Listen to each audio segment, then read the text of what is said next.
So chocolate between Davido and Wizkid. Ịbata online, Wizkid nwere fan nke, Davido nwere fan nke. Agwa na mama even na no because Davido dị good na music, Wizkid dị good na music. Abịa m say Davido na Wizkid ka collaborate oge egwu because ama m normally oge eme because ha gbasigo okwu ụbọchị eke mebere Davido na Wizkid ga drop it very soon ka ilewe anya. So ife lewe Davido na Wizkid, Davido dị good na music, Wizkid dị good na music.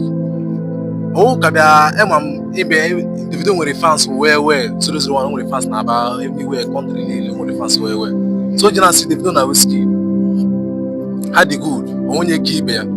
Onye ga si Davido ka Wizkid, onye ga si Wizkid ka Davido had the good. Ha born at the same thing. So happen. So ashi ga egwu ha back then. Ga egwu Davido na Wizkid, egwu ha would say no more. So happen. So Davido na Wizkid, onye ka ibe ya, two of them na the same thing. Had the good na music. So Davido na Wizkid no jisi ike. Ọ na-agbalị. Abịa m ime ndị Davido FC or Wizkid FC, Davido this kind of thing, that beach. And I had the good. So no jisi ike Davido na Wizkid. OBU, Starboy. Thank you.